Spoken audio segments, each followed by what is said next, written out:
The ground is frozen solid. The wind cuts like a blade.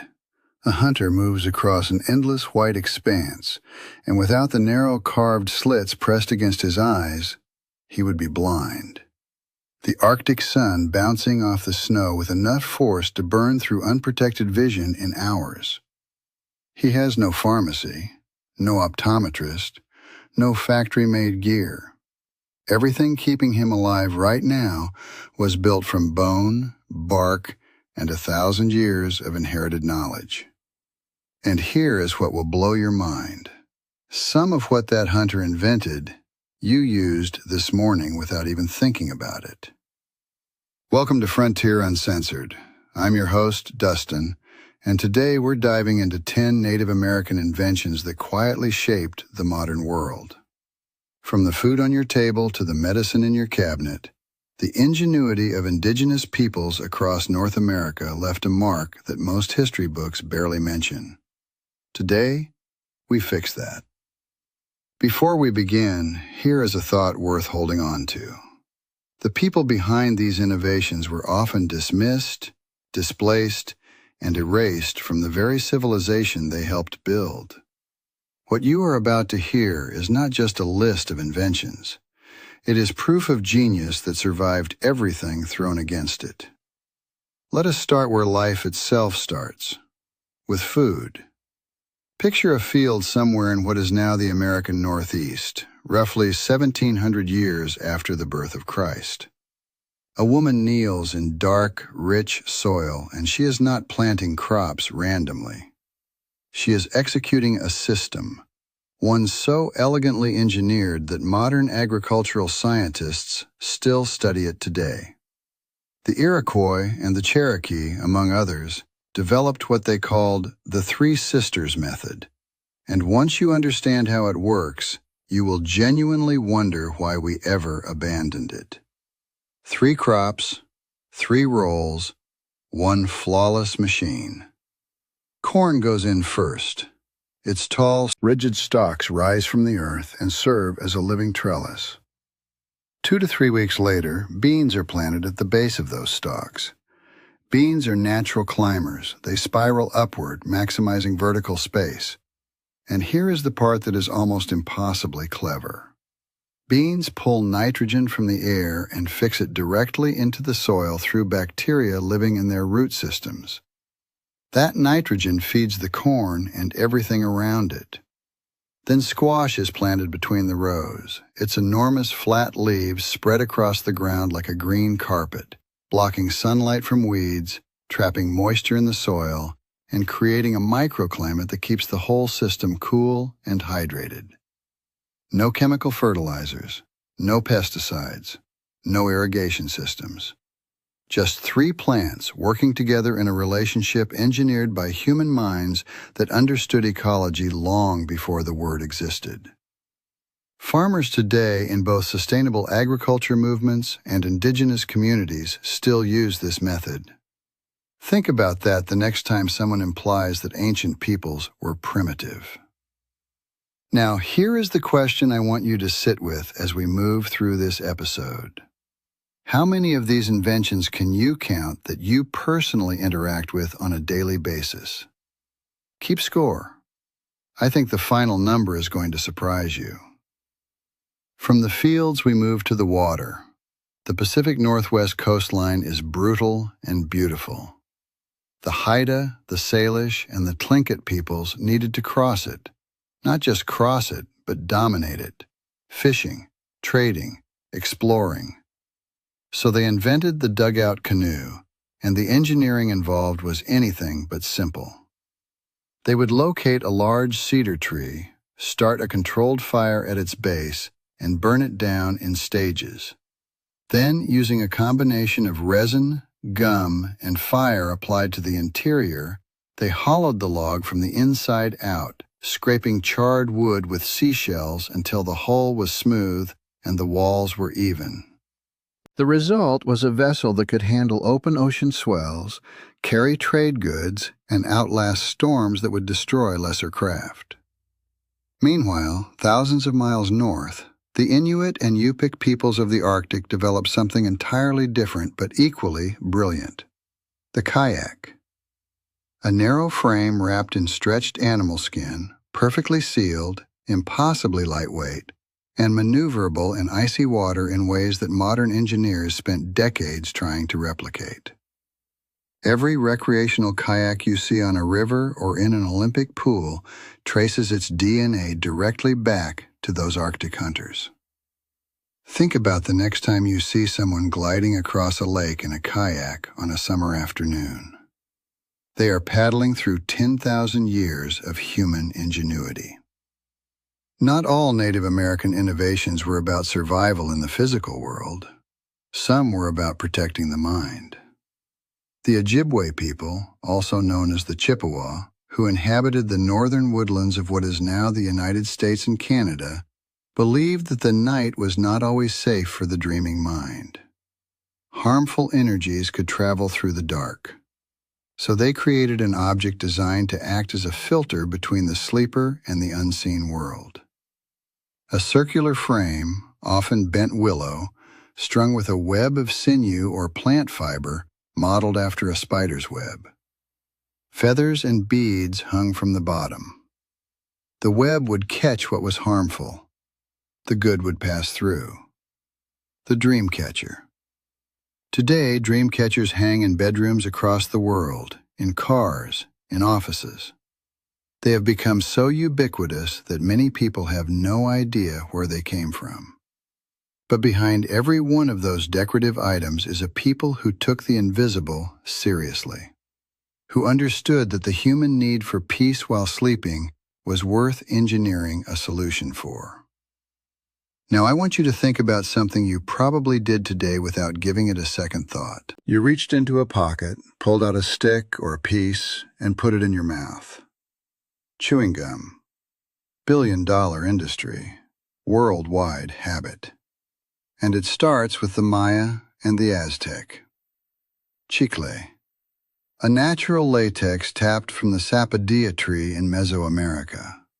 Indigenous peoples chewed it for its flavor and for its dental benefits. It cleaned teeth, freshened breath, and kept the jaw working. Across North America, other tribes developed their own versions using tree resins, juniper sap, and natural sweeteners like honey or maple.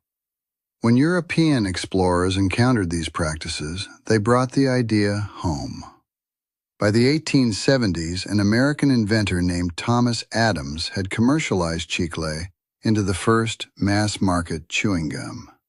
From that moment, Wrigley, Chiclets, and every bubblegum brand in history owed their existence to indigenous knowledge.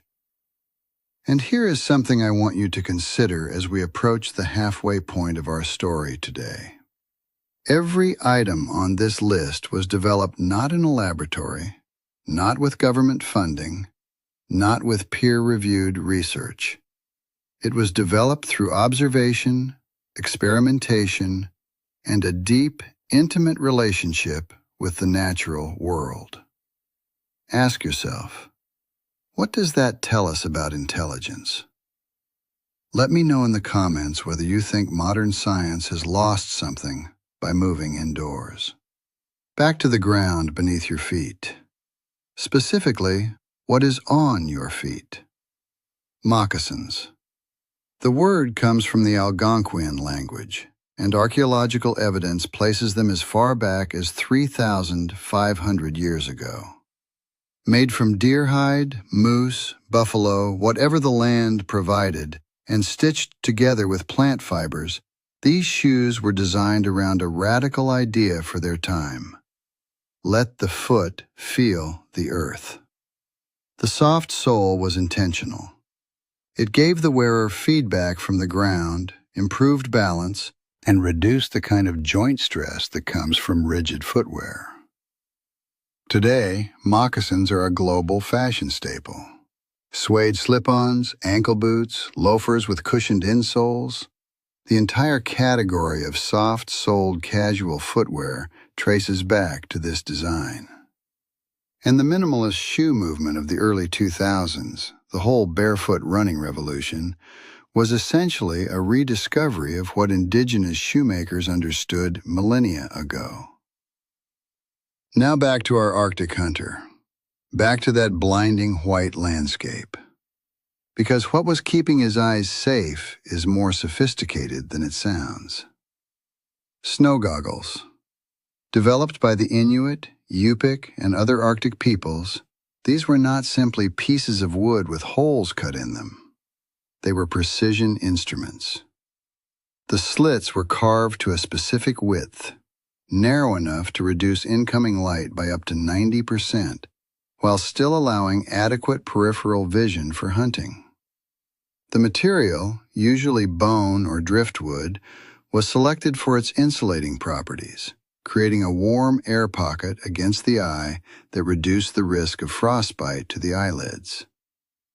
What they were protecting against was a condition called snow blindness, essentially a sunburn on the cornea caused by UV radiation reflected off snow. This is the exact same threat that modern ski goggles and UV-blocking sunglasses are designed for. The physics has not changed. Only the materials have. 6 down, 4 to go. And these last 4 get into territory that most people would never expect to trace back to indigenous America. Oral health. Not glamorous, but fundamental. Native American tribes across the continent developed sophisticated approaches to dental hygiene long before commercial mouthwash existed. One of the most remarkable was the use of gold thread, also called yellow root, a perennial herb found across the eastern regions of North America. What made it medically significant was a compound it contains called berberine. Modern pharmacology recognizes berberine as a powerful antimicrobial agent that inhibits the growth of bacteria responsible for dental plaque and gum disease. Native American healers identified this property through observation and practice, and incorporated gold thread into oral rinses and treatments centuries before any laboratory confirmed what they already knew. Then there is the syringe. Most textbooks credit a Scottish physician named Alexander Wood with its invention in the mid-19th century. That is partially true. But eastern woodlands tribes had functional syringes long before that. Built from hollowed bird bones sharpened to a point, with plungers fashioned from animal intestine or leather. These were used by healers to irrigate wounds, drain infections, and deliver herbal medicines with precision. They were not sterile by modern standards, but they were engineered with the same underlying logic. Apply the right substance to the right place in the right amount. That logic did not originate in a European medical school. Here is one that will genuinely catch you off guard. Bunk beds. The Plains tribes, the Lakota Sioux, the Cheyenne, the Arapaho, lived in teepees. Practical, portable, perfectly engineered for a nomadic life. But a teepee is not a large space, and families were not small. To accommodate everyone without sprawling across the floor, these communities developed vertical sleeping arrangements, stacked sleeping platforms that maximized the usable area within a limited footprint. When European settlers moved through Plains territory and observed this system, they brought the idea back east. It found its way into military barracks, then into ship quarters, then into children's bedrooms across the world. The bunk bed you slept in as a child has a lineage that runs back to a teepee on the American plains.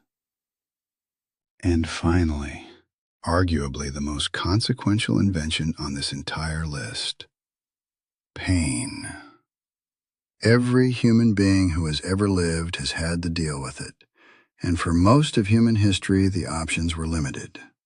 But Cherokee and Chippewa healers discovered something in the bark of the willow tree that would eventually become one of the most widely used pharmaceutical compounds in history. Willow bark contains salicin, a natural compound that the human body converts into salicylic acid, which reduces inflammation and alleviates pain. These tribes brewed willow bark as a tea to treat fever, pain, sore throats, and stomach ailments. The Iroquois used it for intense throat infections. The knowledge was specific, documented across generations, and effective. In the late 19th century, German chemists synthesized a refined version of this compound and called it aspirin. By 1900, it was one of the most popular medicines on Earth. Today, billions of aspirin tablets are consumed every year for everything from headaches to heart attack prevention. Every single one of them traces back to a healer kneeling at a riverbank, stripping bark from a willow tree, knowing from experience what the science would not confirm for centuries. What strikes me most about every invention we covered today is not the sophistication of the technology, though that sophistication is real and undeniable. What strikes me is the philosophy behind it. Every single one of these innovations came from a relationship with the natural world built on patience, observation, and respect. The three sisters did not fight the soil, they worked with it. The snow goggles did not block out the Arctic, they made it survivable. The willow bark did not replace the body's ability to heal, it supported it. We live in an era of enormous technological power, but there is a quiet argument being made by every item on this list, and it is this: the most durable innovations are not the ones that dominate nature. They are the ones that listen to it. That is a thought worth carrying with you. And if any of these inventions hit differently for you, if one of them made you stop and reconsider something, drop it in the comments. I read every one. Until next time, I am Dustin, and this has been Frontier Uncensored.